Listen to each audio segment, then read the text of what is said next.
Hello everyone and welcome to my YouTube channel. तो आज की इस वीडियो में हम देखेंगे किस तरीके से सीपीओ और दिल्ली पुलिस कांस्टेबल की तैयारी को हम मैनेज कर सकते हैं। जैसा कि आपको पता है दिल्ली पुलिस कांस्टेबल में कंप्यूटर एक्स्ट्रा पूछा जाता है और सीपीओ में इंग्लिश एक्स्ट्रा पूछी जाती है। तो आपके मन में डाउट ये होगा कि क्या सिर्फ मैं सीपीओ की तैयारी करूँ या दोनों को एक साथ मैनेज करूँ, या इसके अलावा बहुतों की मैथ वीक होगी तो उनको लग रहा होगा कि मैं सीपीओ की तैयारी ना करके सिर्फ डीपी कांस्टेबल की तैयारी करूँ। तो काफ़ी डाउट होते हैं मन में, तो सभी डाउट मैं इस वीडियो में क्लियर करूँगा। इसके अलावा कुछ यूपी के स्टूडेंट हैं जिन्होंने सोचा होगा कि यूपी कांस्टेबल में 52,000 के आसपास वैकेंसी आएंगी तो इसमें चांसेस ज़्यादा हैं, पर वो दिल्ली पुलिस और यूपी पुलिस दोनों का एग्ज़ाम देना भी चाहते हैं मन में, पर क्लैरिटी नहीं है कि कौन सी की तैयारी करें या दोनों की तैयारी करें या किस तरीके से मैनेज करें। इसके अलावा सेम डाउट सीपीओ और यूपीएसआई में है कि यूपीएसआई की तैयारी और सीपीओ की तैयारी एक साथ हो सकती है या दोनों को अलग अलग टाइम देना पड़ेगा या किस तरीके से करा जाए। ठीक है, तो इन सभी डाउट को क्लियर करेंगे। तो वीडियो को स्टार्ट करते हैं। तो सबसे पहले हर एक एग्ज़ाम के पैटर्न के बारे में जानते हैं। ठीक है, सिर्फ 5 मिनट लगेगी, 5 मिनट में वीडियो खत्म हो जाएगी, सब कुछ आपका क्लियर हो जाएगा। तो सबसे पहले बात करते हैं सीपीओ की। देखो सीपीओ में प्री होता है और एक होता है mains. Clear, math 50 number, reasoning 50 number, GK 50 number और इंग्लिश इसमें एक्स्ट्रा आता है। ठीक है, इसी तरीके से बात करें यूपीएसआई की तो इसमें मैथ, रीजनिंग, जीके और इसमें हिंदी एक्स्ट्रा आता है। ठीक है, 40-40 नंबर के क्वेश्चन होते हैं, टोटल 160 क्वेश्चन होते हैं। एक क्वेश्चन 2.5 नंबर का यानी कि 400 नंबर का पेपर होता है। 316 प्लस कट ऑफ जाती है। ठीक है, 316 गई थी तो टारगेट वही रखना है कि 320 प्लस। ठीक है, जो कि 79% मान के चलो आप 100 में से 79% आपका स्कोर आना चाहिए, तभी आपका सिलेक्शन होगा, यानी कि 80% से ज़्यादा आपको स्कोर लाना पड़ेगा। इसके अलावा बात करते हैं सीपीओ की दोबारा। तो सीपीओ में मेंस भी होता है, तो प्री होता है 200 नंबर का और मेंस होता है 200 नंबर का सिर्फ इंग्लिश का। तो ये 400 नंबर का एग्जाम होता है। 400 में से 334 दिल्ली पुलिस एसआई की कट ऑफ जाती है लगभग। ठीक है, इसके अलावा 323 भी गई है। ठीक है, कम ज़्यादा होती रहती है। तो कुल मिलाकर अगर बात करें 3284 यानी कि जो सीआरपीएफ होती है सबसे कम जाती है सीआरपीएफ की, यानी कि 284। तो कह सकते हैं हम कि 71% से लेकर 83% यानी कि 85% तक अगर आपके मार्क्स आते हैं तो आपका सिलेक्शन हो सकता है किसी भी पोस्ट पर एसआई के पद पर। ठीक है, अगर सिर्फ दिल्ली पुलिस चाहिए तो आपको 82, 83, 84, 85 इस तरीके से स्कोर लाना पड़ेगा, यानी परसेंटेज में। ठीक है, दोनों पेपर मिलाकर। तो इसमें सिर्फ एक्स्ट्रा क्या है, इसमें इंग्लिश एक्स्ट्रा है, उसमें हिंदी एक्स्ट्रा है। ठीक है, अब बात करते हैं दिल्ली पुलिस कांस्टेबल और यूपी पुलिस कांस्टेबल की। दोनों की जो परसेंटेज है, ठीक है, वो दोनों सेम है। ठीक है, जो इसमें कट ऑफ लगती है 72% की लगती है। अब देखो मैं बताता हूँ एक बार। इसमें मैथ आता है 15 नंबर का, इसमें रीजनिंग आता है 25 नंबर की और जीके 50 नंबर और मैथ इसमें 21 नंबर, रीजनिंग 55 और जीके 37। ठीक है, इस तरीके से इसमें हिंदी आती है एक्स्ट्रा, हिंदी 37 नंबर की आती है और इसमें कंप्यूटर 10 नंबर की आती है। अगर आप सिर्फ यूपी की तैयारी करना चाहते हो यानी यूपीएसआई और यूपी कांस्टेबल, तो आपके लिए ये बेस्ट रहेगा आप यूपीएसआई की तैयारी करो अगर ग्रेजुएट हो। अगर ग्रेजुएट नहीं हो तो यूपी कांस्टेबल की तैयारी करो, क्योंकि इसमें सिर्फ सेम सब्जेक्ट है चारों। ठीक है, इसके अलावा देखो ये 100 नंबर का मतलब पेपर होता है पूरा दिल्ली पुलिस कांस्टेबल का और जनरल की कट ऑफ 72 जाती है। ठीक है, 72 अभी गई थी तो अब 72 से ज़्यादा ही जाएगी। ठीक है, कंपटीशन दिन पे दिन बढ़ता जा रहा है। इसके अलावा ये सिर्फ मैं जनरल की कट ऑफ बता रहा हूँ। ठीक है, अपनी कैटेगरी के अनुसार अब देख लेना यूट्यूब पर या गूगल पर, कम ही जाती है। ठीक है, 57 भी जाती है, गर्ल्स की कम जाती है काफ़ी। ठीक है, इसमें 57 जाती है गर्ल्स की। तो इसमें भी इस तरीके से सीपीओ यूपीएसआई हर एक में अलग अलग सभी की कट ऑफ होगी, ये मैक्सिमम मैंने कट ऑफ बताई है। ठीक है, अब बात करते हैं यूपी पुलिस कांस्टेबल। तो टोटल 150 क्वेश्चन आते हैं, एक क्वेश्चन 2 नंबर का होता है, तो फाइनल जो एग्ज़ाम होता है वो 300 नंबर का होता है। ठीक है, तो 216 इसमें कट ऑफ जाती है, जो कि परसेंट बैठती है 72। तो दोनों में सेम कॉम्पिटिशन है। ठीक है, अगर आपको ये लग रहा है कि मतलब कि 52,000 वैकेंसी हैं तो इसमें ज़्यादा मतलब चांसेस हैं सिलेक्शन के, तो सबकी अलग अलग थिंकिंग है, पर मैं कुछ बताना चाहता हूँ। पहले वीडियो पूरा देखना, फिर उसके अकॉर्डिंग अपना हिसाब किताब लगा लेना। ठीक है, अब बात करते हैं एग्ज़ाम की। ठीक है, आपको जैसे डाउट है, देखो मैं क्लियर बताना चाहता हूँ। जैसे आपके पास क्लियर एम है कि सीपीओ का एग्ज़ाम 3 से 6 अक्टूबर को है। ठीक है, अगर आप सीपीओ की तैयारी कर रहे हो तो आपके पास 1 महीना बचेगा अगर अक्टूबर को ये एग्ज़ाम हो जाता है, क्योंकि आपको पता है दिल्ली पुलिस कांस्टेबल का जो एग्ज़ाम होगा 14 नवंबर से लेकर 5 दिसंबर के बीच में होगा। तो आपको क्या करना है, सिर्फ जीके पे फोकस ज़्यादा करना है, मतलब सीपीओ की ही तैयारी करनी है और किधर भी फोकस नहीं करना है, यानी कि दिल्ली पुलिस कांस्टेबल में फोकस नहीं करना, आपको सिर्फ सीपीओ पर फोकस करना है बहुत अच्छे से।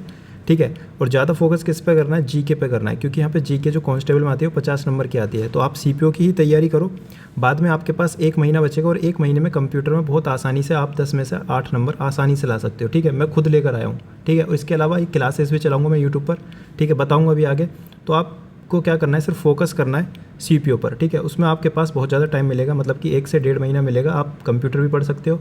ठीक है, अच्छे से डीपी के मॉक भी दे सकते हो कांस्टेबल के। तो अभी इसमें कोई अलग से टाइम टेबल नहीं बनाना कि मैं दिल्ली पुलिस कांस्टेबल के भी मॉक दूंगा और सीपीओ के भी दूंगा, सिर्फ आपको एक ही टारगेट रखना है, सीपीओ। क्लियर, इसके अलावा जो सीपीओ और यूपीएसआई दोनों एग्ज़ाम की तैयारी करना चाहते हैं तो देखो इसका कोई कंफर्म नहीं है कि कब इसकी मतलब वैकेंसी आएंगी। अभी फ़िलहाल जुलाई अगस्त में आने की बात हो रही है, पर एग्ज़ाम कब होगा, फ़ेब में होगा, जनवरी में होगा, मार्च में होगा, कब होगा पता नहीं है, ठीक है। तो इस पे फोकस अभी नहीं करना, ठीक है। अगर आप सीपीओ की तैयारी कर रहे हो तो अगर जैसे मान लो आपकी अगर हाइट 168 है, आपको क्लियर पता है कि 170 चाहिए होती है सीपीओ के लिए, और आप यूपी से हो, आपको क्लियर पता है मैं यूपीएसआई की ही तैयारी करूँगा, तो आप डायरेक्ट इसकी तैयारी कर सकते हो।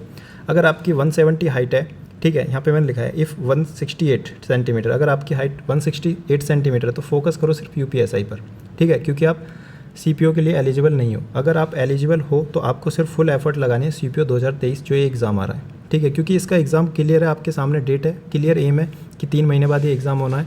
तो आप इस पर फोकस करो, ठीक है, अच्छे से एग्ज़ाम को क्लियर करो, बाद में आपके पास बहुत ज़्यादा टाइम बचेगा, आप हिंदी 1 से 1.5 महीने में भी कवर कर सकते हो, जो कि यूपीएसआई में एक्स्ट्रा है, ठीक है, बाकी तीनों सब्जेक्ट सेम होते हैं। तो कुल मिलाकर कंक्लूजन यही है कि यूपीएसआई या दिल्ली पुलिस कांस्टेबल आपको फोकस सिर्फ सीपीओ पे करना है, बाद में आपके पास टाइम बचेगा, जो एक्स्ट्रा सब्जेक्ट है जैसे कंप्यूटर या हिंदी, आप 1-1.5 महीने में उसको कवर कर सकते हो अगर करना चाहते हो तो, ठीक है। तो अब बीच में कोई टाइम टेबल मत बनाना, कंफ्यूज मत होना और सेल्फ डाउट मत रखना। इसके अलावा और भी चीज़ें देखो मैं अभी क्लियर करूँगा। जैसे बहुत लोग सोच रहे होंगे कि मेरी तो मैथ वीक है, ठीक है, मेरी तो मैथ वीक है, क्या मैं सीपीओ छोड़कर, क्योंकि दिल्ली पुलिस कांस्टेबल में 15 नंबर की मैथ आती है, क्या मैं उस पर फोकस करूँ, ठीक है, ये सभी चीज़ें मैं बताऊँगा। जैसे कि अब दिल्ली पुलिस कांस्टेबल और यूपी पुलिस कांस्टेबल, अब इसमें भी डाउट है, जो 12th पास हैं उन्हें यूपी पुलिस कांस्टेबल या दिल्ली पुलिस कांस्टेबल देना है। अगर आपकी हाइट 168 सेंटीमीटर है, ठीक है, जनरल की बात बता रहा हूँ, अपने अकॉर्डिंग देख लेना, जो भी आपकी कैटेगरी है, कट ऑफ भी अलग अलग जाती है सभी की, ठीक है, बार बार बता रहा हूँ क्योंकि सभी चीज़ें मैं नहीं दिखा सकता इसमें। तो आपको क्या करना है, यूपी पुलिस कांस्टेबल की देखो 52 के वैकेंसी आएंगी, पर ये नहीं पता कब आएंगी, ठीक है, जुलाई की बात हो रही है, जुलाई या अगस्त में आए, पर एग्ज़ाम कब होगा कन्फर्म नहीं है, पर मानकर चलो दिसंबर के बाद ही होगा, ठीक है, ये मानकर चलो। तो दिसंबर के बाद जब होगा, अगर आपके पास क्लियर एम है कि नवंबर से लेकर दिसंबर तक दिल्ली पुलिस का एग्ज़ाम होगा, यहाँ पे क्लियर है, ठीक है, और यहाँ पे सैलरी भी ज़्यादा है, हर एक चीज़ फैसिलिटी सब कुछ आपके पास यहीं अच्छी मिलेगी, तो आपको यहीं फोकस करना चाहिए। ये नहीं देखना कि 52 के वैकेंसी है तो इसमें ज़्यादा चांसेस होंगे, क्योंकि आपको पता है कट ऑफ 72% ही जानी है, ठीक है। अगर पढ़ोगे, दोनों में इतनी मेहनत करनी है, सिलेक्शन जरूर होगा, ठीक है, अगर आपकी हाइट 170 सेंटीमीटर है तो यहाँ पे अगर दिल्ली पुलिस कांस्टेबल की तैयारी करते हो तो आपको लास्ट में सिर्फ हिंदी पढ़नी होगी, जो कि आप अपने एग्ज़ाम के बाद स्टार्ट कर सकते हो जैसे ही यूपी पुलिस कांस्टेबल की मतलब डेट आएगी एग्ज़ाम की, ठीक है। तो अभी भी आपको सिर्फ क्या करना है, जो एग्ज़ाम आपके सामने है यानी कि दिल्ली पुलिस कांस्टेबल, सिर्फ उसी पे फोकस करना है, क्लियर। अगर आपकी हाइट कम है तो आप सिर्फ यूपी पुलिस कांस्टेबल पर ही फोकस करें, क्लियर। अब बात करते हैं यूपीएसआई और यूपी पुलिस कांस्टेबल। जो सिर्फ यूपी के लोग हैं जिनकी हाइट 168 सेंटीमीटर और ग्रेजुएट हैं, वो सोच रहे हैं कि मैं सिर्फ यूपी और यूपीएसआई और यूपी पुलिस कांस्टेबल फोकस करना चाहता हूँ, तो किस पे करूँ, तो आप यूपीएसआई पर ही फोकस करो, क्लियर। आई होप सभी के डाउट क्लियर हो गए होंगे। तो अब बात करते हैं आगे। देखो जो सीपीओ सीरीज़ के स्टूडेंट्स हैं, जो हमारे टारगेट सीरीज़ में जुड़े हुए हैं, जो हमारे टेलीग्राम पर हैं, ठीक है, वो बिल्कुल भी कन्फ्यूज़ ना हो, सिर्फ फोकस करें अपने एम पर, ठीक है। डोंट डिस्ट्रैक्ट योर सेल्फ, इधर उधर की बातें ना सोचें कि मैं दिल्ली पुलिस कांस्टेबल का एग्ज़ाम दूंगा या यूपीएसआई का एग्ज़ाम दूंगा, सीपीओ का एग्ज़ाम दो। मैं कह रहा हूँ टारगेट सीरीज़ डेली फॉलो करो, 100% गारंटी, अगर डेली फॉलो करोगे तो आपका स्कोर 100% बढ़ेगा और आपका ये एग्ज़ाम क्लियर होगा, ठीक है, अगर पढ़ते हो तो, ठीक है। मैंने खुद अचीव किया ये सब और आपके सामने यहाँ पे प्रूफ भी है, मतलब कि एक तरीके से ग्रुप पे सब शेयर कर रहे हैं कि मेरा स्कोर 75 से 150 भी हुआ है, ठीक है, काफ़ी स्कोर इंक्रीज़ हुआ है, चाहे 20 हुआ या 10 हुआ, आपके भी इंक्रीज़ हो रहे हैं, तो हो सकते हैं, ठीक है, मेहनत करनी है। इसके अलावा बहुत लोगों को डाउट है कि मेरी तो मैथ बहुत ज़्यादा वीक है, क्या मैं दिल्ली पुलिस कांस्टेबल की ही तैयारी करूं, ठीक है। देखो चांस हाई रहेंगे, अगर आपकी मैथ वीक है तो दिल्ली पुलिस कांस्टेबल में सिलेक्शन होने के, पर यहाँ पे भी एक कंडीशन है कि आपकी जीके और रीजनिंग स्ट्रॉन्ग होनी चाहिए। ऐसा नहीं है कि आपकी मैथ भी वीक है और साथ के साथ रीजनिंग में भी कम आ रहे हैं, कम का मतलब सिर्फ 15 आ रहे हैं 25 में, तो भी ये वीक है, ठीक है। रीजनिंग में आपका स्कोर 25 में से 23 या 24 ही आना चाहिए, क्योंकि सभी के 25 में से 25 आएंगे जिनका सिलेक्शन होगा, 24 या 25 सिर्फ इतने ही आएंगे, जो कि मैं स्ट्रैटेजी वीडियो में बता चुका। अगर आपकी जीके और रीजनिंग वीक नहीं है यानी कि स्ट्रॉन्ग है, तो आप दिल्ली पुलिस कांस्टेबल की तैयारी कर सकते हो। अगर आपको लग रहा है कि मेरी मैथ बहुत ज़्यादा वीक है, वैसे सुधारी जा सकती है, क्लियर, फिर भी डाउट है तो पूछ सकते हैं। I didn't prepare for all exam, I just clear basic and practice previous year questions. ये मैं अपने बारे में बता रहा हूँ, मैंने कोई अलग अलग एग्ज़ाम की तैयारी नहीं की और एक साथ देखो 2022 में सभी एक साथ एग्ज़ाम पड़ गए। ऐसा भी नहीं है कि बहुत ज़्यादा गैप था, आपको पता है CGL, CPO और DPHCM और DPAW और TPO, FCAT, BSF, SCRO और एयरफोर्स XY। देखो इन दोनों का सिलेबस तो बिल्कुल अलग है, ठीक है, इसका अलग है थोड़ा, और बाकी इसमें भी देखो साइंस आती है, इसमें बाकी ये सब कुछ सेम कह सकते हो, ठीक है। तो सभी का बहुत काफ़ी अंतर था, फिर भी ये सभी एग्ज़ाम मैंने निकाले, इस वजह से निकले क्योंकि मैंने सिर्फ अपने बेसिक और प्रैक्टिस करे, मतलब बेसिक क्लियर करे, अपनी प्रिपरेशन पर ध्यान दिया। ऐसा नहीं है कि मुझे ये एग्ज़ाम भी क्लियर करना है, ये भी करना है, मैंने हर एक सब्जेक्ट पर फोकस किया। तो आपको भी क्या करना है, अपने सब्जेक्ट पर फोकस करना है, यानी कि मैथ, रीजनिंग, जीएस और अपना इंग्लिश। ठीक है, अगर इंग्लिश के अलावा आपको लग रहा है कि मैं इंग्लिश नहीं पढ़ सकता, मैं हिंदी पढ़ूंगा, तो हिंदी पे फोकस करो। कहने का मतलब बस सिर्फ यही है कि अपने सब्जेक्ट पर फोकस करना है, स्ट्रॉन्ग पॉइंट अपने मजबूत करने हैं और ज़्यादा, और जो वीक हैं उस पर फोकस करके उन्हें भी स्ट्रॉन्ग करना है। जो चैनल पर नए हैं, जिन्होंने अभी तक कुछ नहीं देखा, वो एक बार सीपीओ की स्ट्रेटजी वीडियो देख सकते हैं। ठीक है, बहुत अच्छे से ब्रीफ में बताइए। इसके अलावा जो दिल्ली पुलिस कांस्टेबल की तैयारी करना चाहते हैं, वो भी इस वीडियो को मतलब डिस्क्रिप्शन में लिंक दे दूँगा। ठीक है, 1 घंटे के आसपास की वीडियो पर सब कुछ बिल्कुल डिटेल में बताया। ये इसलिए बताया मैंने कि बार बार मुझे भी वीडियो नहीं बनानी पड़े। देखो, बहुत से लोग चैनल पर 5-5 मिनट पर वीडियो निकालते हैं, ये काम हमारा नहीं है। ठीक है, और ना ही इतना हमारे पास टाइम है, तो इसलिए एक वीडियो निकालिए, उसमें A to Z ऐसी आपको इन्फॉर्मेशन दी है जो आपको 10 वीडियो में नहीं मिलेंगी। ठीक है, वो देखकर आपको पता चल जाएगा। दिल्ली पुलिस कांस्टेबल की ये वीडियो देख सकते हो। मैथ की स्ट्रैटेजी की अलग वीडियो है, कौन सी बुक कहाँ से पढ़ने, कौन से यूट्यूब चैनल फॉलो करने, कौन से टीचर, क्या पढ़ना है क्या नहीं पढ़ना, कितने महीने में क्या कंप्लीट होगा, A to Z हर एक चीज़ मैंने अच्छे से बता रखी है। इसी तरीके से रीजनिंग का एक मॉक भी सोल्व करा रखा है और साथ के साथ स्ट्रैटेजी बता रखी है। ठीक है, अब बात करते हैं कंप्यूटर की। ठीक है, अब कंप्यूटर का डाउट है, देखो कंप्यूटर का भी एक न्यू अपडेट आएगी, आप टेलीग्राम ज्वाइन कर सकते हो। ठीक है, अभी one of my friend scored 54 point something out of 16 CGL mains. ठीक है, तो काफ़ी अच्छा स्कोर है। 20 में से 17 क्वेश्चन उन्होंने किए थे। ठीक है, CGL मेंस में। तो 2 से 3 PDF पढ़ी थी, वो PDF क्या थी, वो रिसोर्सेज क्या थे, तो 17 के 17 क्वेश्चन सही थे। तो 54 पॉइंट समथिंग स्कोर आया था नॉर्मलाइज्ड।